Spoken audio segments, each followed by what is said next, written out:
Good afternoon and welcome to the Nonprofit Exchange, Leadership Tools and Strategies. So thrilled to have you in. Happy to have you joining us here in mid-May.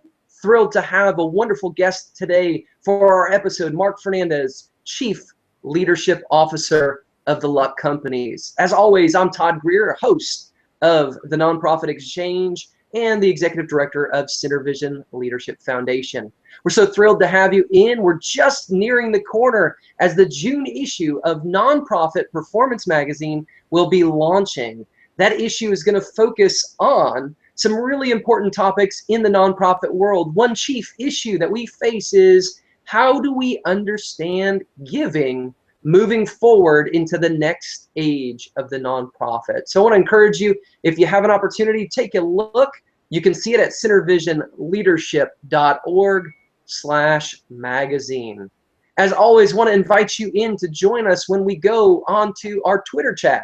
That's hashtag nonprofit chat. We do that every Thursday night at 9 p.m. We'll continue the conversation from today going forward on Thursday night at 9 as we think about values-based leadership. So without further ado, Mark Fernandez, so thrilled to have you in. How are you doing today? Great, Todd. How are you? I'm doing well. Marks, thank you so much for joining us. I know you are the Chief Leadership Officer at the Luck Companies, but you're more than just that. Now, tell us, if you would, for those that don't know you well, what else is going on in your world that you're doing here on behalf of the Luck Companies? It's a good question, Todd. I like to think of the role. Obviously, it's an interesting title. Not a lot. I think we've found one other chief leadership officer in the U.S., and he's in Austin, Texas. But what it does, Todd, is obviously shed light on the level of importance that we put on leadership. And we practice a particular model that we've been developing called values-based leadership. And in the context of doing good, making a difference in the lives of others, and doing well, personal and business performance, we believe values-based leadership is how and why we do both. So we've been working on this model for 6 years. And my job as Chief Leadership Officer is really twofold. One is to continue to evolve the model. So we're actually on Values-Based Leadership 3.0 now. Oh, wow. And working with, some different universities and subject matter experts on more of the positivity and well-being side of leadership. We call it investing in self. And so the continued work on that model is really one of my top 3 to 5 initiatives. And then taking that model, Todd, and implementing it inside our company walls through a team of leadership development partners, through the HR team, and through we have about 150, 160 formal big L leaders, we say, in the company, pushing it through them down into the other 750 leaders we have in the company.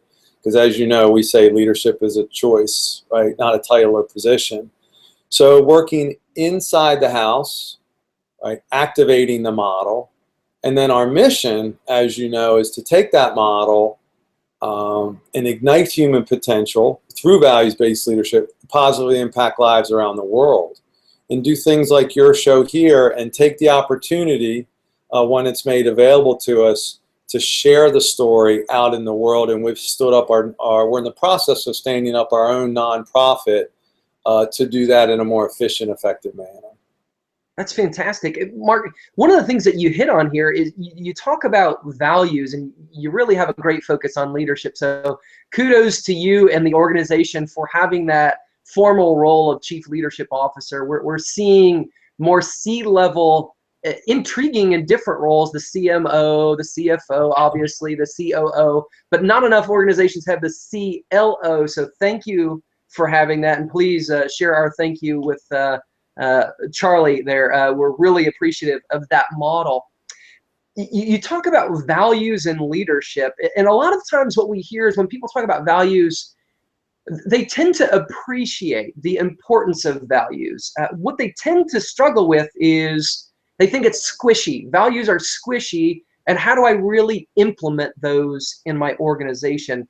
How did it take place there at Luck as you guys began to implement the VBL program there? Yeah. Well, I can remember day one, Todd, because I was here when the idea and the ideology was introduced to us, and it sounded 100% squishy to me. As a self-proclaimed recovering jerk, and I was one of the company presidents at the time, all I could think about was, who has time for this? I got a business to run, right? So you think about, right, my own journey over the last 12 years and really kind of understanding what this is all about. And when I think about how do you really link it together, probably one of the most compelling sentences that I remember reading was in the book Primal Leadership. It's a Goldman of emotional intelligence fame, Boyatzis, McKee wrote the book, and in the book there's a line that says, what we value most deeply as human beings will move us most powerfully in work and in life. And what we understand about that now, Todd, is that every one of us has a set of values, right? And it's our deepest held beliefs about what is right and good, and then they serve as the guideposts for our life, how we filter the world and how we want to show up in the world. It's also the best version of us. So the extent that we can, as we would say, live, work, and lead aligned to those values, right, that is better going to position us to find our own voice, be a really, really great leader, and then help other people find theirs. And there's a lot of great science behind that. So what we know and understand today, and this is some new stuff, we believe that in the future of work, Todd, that leadership is an inside-out job. It's about who you are first and then what you know. Because that who you are, what you value, what you believe in, that will really dictate and move you most powerfully in work and life. And when all we've done the last 12 years is institutionalize and operationalize a set of values and then put them into a leadership model and push them out into the organization bits at a time. Mark, that's such a unique process that you guys have gone through, and it's very intentional. And I've seen that my own self as I've spent time with you guys up there. I remember the first time that I walked into the headquarters, I remember seeing the values on the wall, and I have to tell you, it's not every day that I see a value humility on the halls of a major organization, major corporation like your own. And I remember seeing that and thinking, well, gosh, these values are emblazoned on the wall. Are they emblazoned in the lives of the people? And I think that's one of the things that has kept me very in tune with what's happening there at Luck, is the fact that it's not just plaques on a wall. It's certainly in the life of the leadership. It's in the lifeblood of the organization. It's part of the culture there. Absolutely. And now one of the things that you guys use, and I thought this was a really interesting model, you've got on the values-based leader website, you use a target model, okay? And your target has 3 tiers, and one of them is purpose, one of them is behavior, and one of them is values. Mark, would you just kind of briefly walk us through what that means and how that functions in the life of an individual? Sure, Todd. So, and obviously there's a lot more complexity to that model relative to a human being. That's what we understand today. Yeah. But in its simplest form, the middle of the circle is values, right? That's what's inside of us, okay? And what we basically do as human beings, so many people, Todd, have taken Myers-Briggs and DISCs and insights, and that's personality style. And that's really a snapshot of how you show up and behave every day. And the math that we like to think about is the extent to which you can align your behaviors with your values, right, to deliver on your purpose, right, your reason for being, that's what we called a life lived meaningfully well, a life lived aligned. So it's aligning your values and your behaviors to an end that helps you live your purpose, lives lived meaningfully well. Our definition of values-based leadership, another way to look at it, living, working, and leading in alignment with your core values, principles, beliefs, and purpose to in turn ignite the extraordinary potential in those around you. So that diagram, values, behaviors, purpose, it's about getting those three things aligned. That's an important thing. We oftentimes we see the struggle with alignment in organizations. We tend to come at these things, especially in this 501c3 world or this nonprofit social benefit world. We have a great passion for a cause, but there's a lot of times that our leadership is not aligned to that. There's a lot of times that our culture is not aligned to that. You've probably heard stories, and I know we all have, of the organization where somebody says, gosh, man, they're such a fantastic organization from the outside, but they talk to that staff member on the inside and they say, man, it's just a mess internally. Yeah. I mean, I think we all see those types of things. And I think that's one of the things that's really exciting to me. I love the term igniter. And I think that the usage that you guys have of igniting human potential. So if you're working with an individual, Mark, or if you're working with an organization and you're helping them unlock their human potential, where do you really begin? I mean, this spade work of uncovering values, would that be your key place to start? Yeah, you're not surprised, Todd. You get this stuff so well. You're all around it. You know, where we would start if we were helping an organization, because a lot of times they'll say, hey, can you help us with our leaders and our leadership? Well, the first question we would ask is, to what end, right? Yeah. Because leadership is not a one-size-fits-all proposition. And so to what end means let's start with making sure you articulate a mission or a purpose, right? Number one, why does your company exist? What difference does it want to make in the world? Mission. Vision, what's the clear and compelling picture of where you want to be in 5 years, right?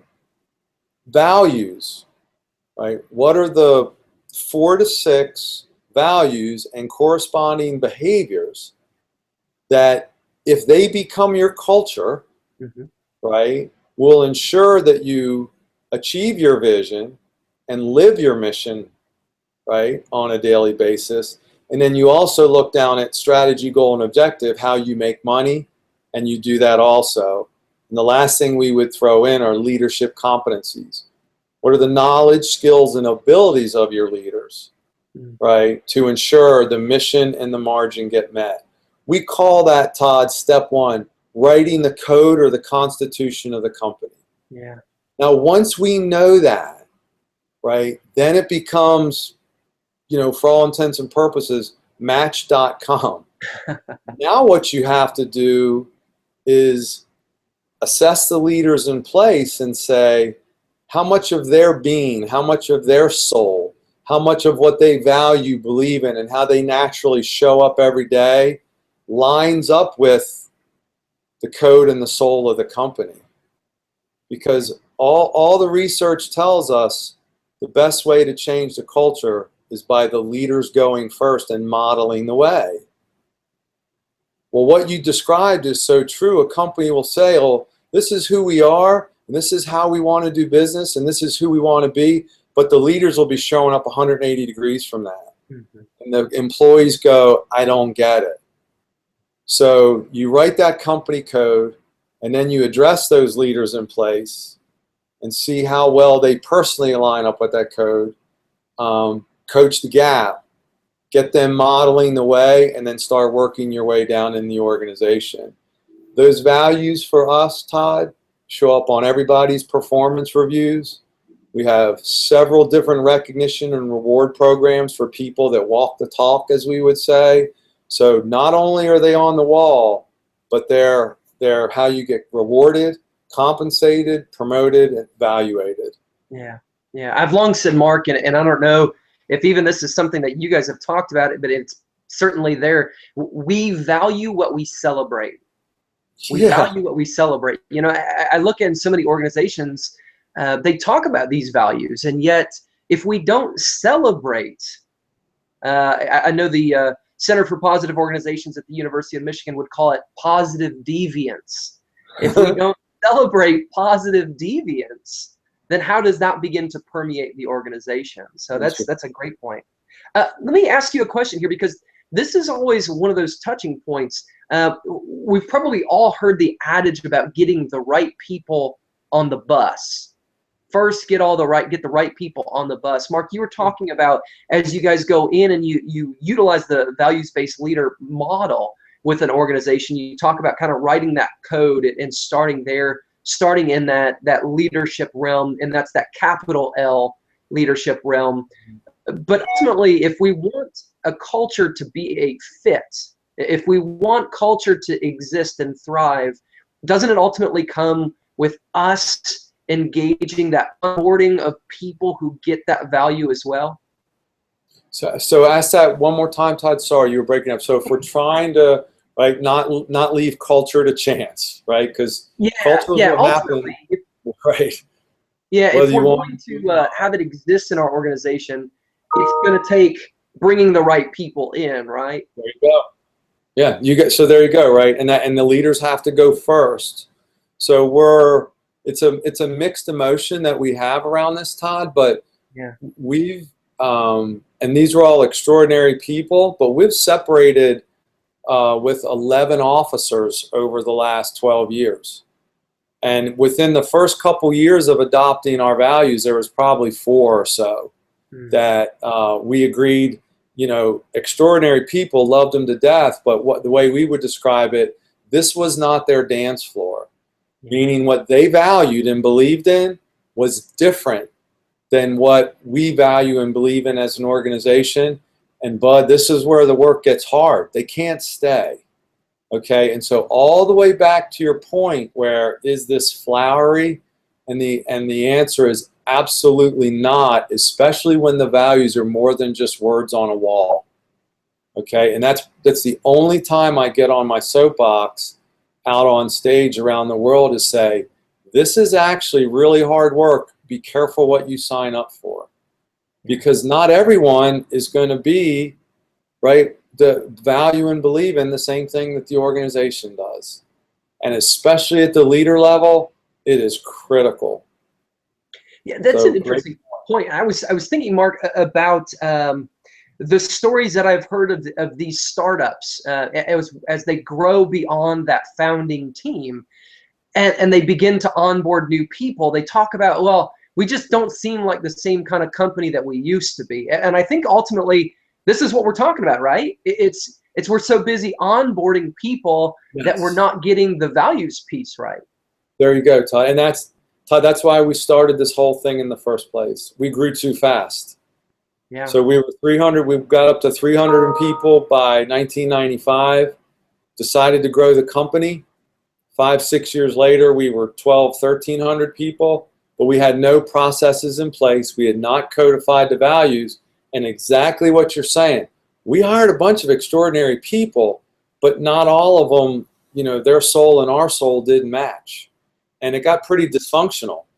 Yeah. And someone like me came into the company and said, write down what you want to change about the company. And all the officers wrote a bunch of stuff down. The next question he asked was, how many of you wrote down yourself? And obviously the answer was none of us. And that's when we realized, to get this right, the leaders had to go first. We didn't know to what end, though, and that was the first time we ever documented our values. We said, now we know values VBL 1.0, what type of leaders we wanted to be. And so it was exactly like a startup.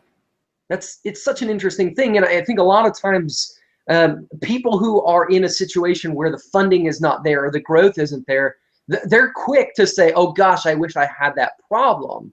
And I think there's some point at which they say, well, yeah, I wish we grew so fast that we didn't have that issue. And yet what you're dealing with is a very real issue. You know, when we talk about organizations that grow and have sustained growth, we're talking about organizations that get this fit. They get that value orientation, the value congruence between the individual and the organization. So that's great. Yeah. I think, Todd, a lot of, I don't know what the percentage is, but I think a lot of organizations do implode because they lose their sense of self. They forget why they started the whole thing in the first place. They forget what they stood for. And then all of a sudden the money gets tight. They start chasing the money, and they turn around someday and they don't recognize who they are anymore. Mark, I'm going to use that as a jumping off point because I think what you said there is really interesting.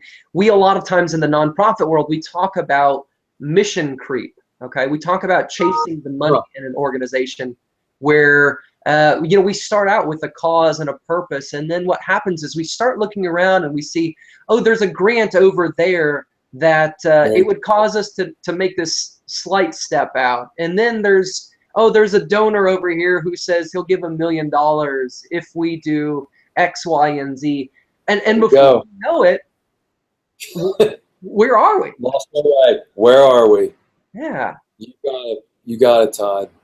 So here we are. I mean, you've worked in a number of different environments. You've worked with organizations of all different shapes and sizes and different types. If a nonprofit leader is sitting here and Mark, they're saying, gosh, you know, I recognize that this is a gap in our organization, and I recognize that the gap starts with me. What would you encourage them to do, or how can they get in touch with the Values-Based Leader program and really begin to think about, as you put it, igniting human potential?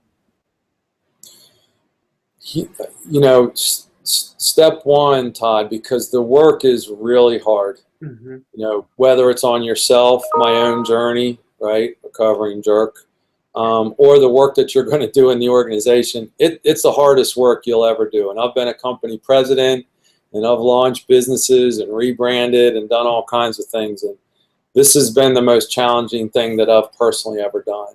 Yeah. So before you think about embarking on something like this, you really need to know what you're signing up for, because it's not, right, cotton candy and roses. Yeah. The second is, do you really buy? I love the Simon Sinek quote, so go the leaders, so go the culture, so go the culture, so go the company, profit or nonprofit. You know, do you really subscribe to the fact as a leader that it's not them, it's you? Yeah. Right? That the work has to start with you, and that the culture is going to become a shadow of the leaders. And so what work is it that you have to do and your top leaders have to do, and then the next level down have to do in your nonprofit or for-profit to move the bow of the boat in the direction that you want it to go, right? And then what is that direction? Leadership and culture to what end, like we described. And Todd, I believe, much like we reached out, we had someone work with us for 4 years when we first started our journey. And it was baby steps. I mean, we're way, way advanced now in the work that we're doing, and we're still learning every day, obviously. But from first realizing that the problem was us, the leaders, to beginning our work on selves, writing our values, sharing them with the company, right? And then letting the organization start to develop 1 or 2 processes. That was like 5 years worth of work, just that little bit right there. And there are, whether it's us, we do the work now with other companies, right, under the valuesbasedleader.com, and now the nonprofit called Inner Will. We do this type of work with organizations, but if folks reach out to you or me, we know a lot of other folks around the country that do similar work to help organizations take this journey. Yeah. But I think you need a witness. You need a third party. Yeah. I want to touch on something you said, because this is a really interesting thing. I think a lot of times we get so excited about that next thing, whatever that next thing is, and we want to, and what I heard from you is there ain't no shortcut to this. There ain't no shortcut. That's a good way to put it. Yeah. There is not a shortcut. So you're talking about in really seeking a transformation. You're talking about a couple-year journey. Is that how I understand it? It is, Todd. And what I think the good news is, years ago, when we used to think about changing a culture, you used to hear it takes 5 to 7 years. It takes 7 to 10 years. I believe with everything we know now and all the amazing research that's being done with, you know, places like the Hay Group and Kouzes and Posner, that we can do it in 3 years-ish. At least start moving an organization toward a high-performing workforce. That the time is shorter. I don't think that it gets much shorter than that, though. Yeah. I think there's a lot of work to do up front in step one to really, to what end? Then you're going to spend another year really assessing the leaders that you have in place in the organization.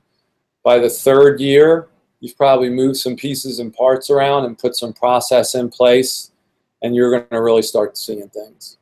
Absolutely. And then it never ends. Yeah, I was going to say, and I think that's the other piece to this is even once you get it implemented, the process of maintaining and growing.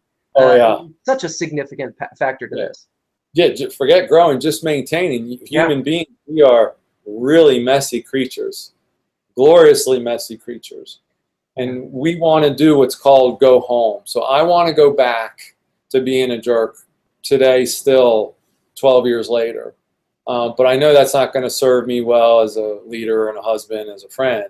But my natural inclination, especially when my stress goes up and my awareness goes down, I want to go home. I want to go back to the core. And constantly working on that, that's why it's called a journey. It's not a destination. That's fantastic. Yeah, I think this is something that's very tangible for us as leaders in any organizational type is to really process through and think about. And I love where it starts with us. It starts with us as the leader to think about who we are, where we're at on this journey, and really, as you put it, codify that framework of what is it going to look like. This is significant information, Mark, and let me say thank you to you guys for going through this journey. I think anytime you go through a journey and you come out on the other side, there's something about being able to be the guide for somebody else's journey, and I appreciate that you guys are doing that. You're making this information accessible. And folks, if you're watching right now, obviously on the page that you're watching on, you'll be able to see some links to Mark and Mark's work. If you would like to get in and learn more about the values-based leader model, if you'd like to see about the Igniter, you have it as an app now, right, Mark? We do, Todd. Yeah, we do. It's in the App Store, and it's also on the site. Awesome. So this is information that the Luck companies, through their synthesis of this journey, have been able to make accessible to you as you think about this in your own journey. I know if you look for Mark's name, you're going to find him. He's going to be speaking in a lot of different places, and I believe you have a gig in with Kouzes and Posner later on this year, right? Yeah, so they have, and they're, speaking of them, Todd, a lot of folks ask, what books do you read? Yeah. And that's the book that we start all of our leaders with, is their seminal book, The Leadership Challenge. I think it's in its 5th edition, but that is, we call it our monthly program, and to get into the big L, the formal leadership around here, you have to go through that program. That book is so fundamentally strong. And their framework is one that's built on values, and then ultimately built on loving your associates, and it's really, really good. So we're speaking for the 2nd year at their forum in San Francisco. I believe it's in June, the Leadership Challenge Forum.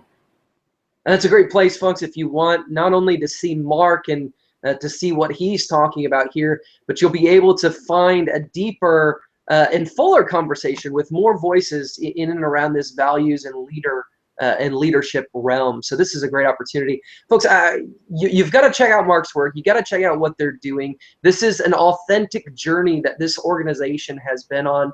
This isn't a group of people who are telling you to do something that's medicine that they couldn't take themselves. They dealt the hard thing first, and they're asking you to join them on this journey because it's tough and it's challenging, but ultimately you will come out and you will be amazed at the changes. Mark, again, I always appreciate the opportunity to talk with you. There's so much that you've got going on that you are teaching, and thank you for being a pioneer in this values-based leader realm and for charting the course for us. Well, thank you for what you're doing, Todd. Obviously, the work of the nonprofit world is very important, if not the most important work that's going on out there right now. And we believe that leadership is the keys to the kingdom. And so what you all have going on is, I think, critically important. So thanks for providing a megaphone for us, and please continue to let us know how we can support you guys in your work, because it is really good work. Absolutely. Thank you, Mark. Appreciate it very much. Folks, want to encourage you, check us out Thursday night on #nonprofit chat. That's at 9 p.m. Thursday night. That's Thursday. That's the Eastern time zone. Please join us for that. We'll be talking more in depth about the values-based leader model. We'll be talking about how do we begin to take on these things as you, as our audience, as all of us join together and we ask the tough questions. Thanks for joining us. Appreciate you being in. Have a wonderful day.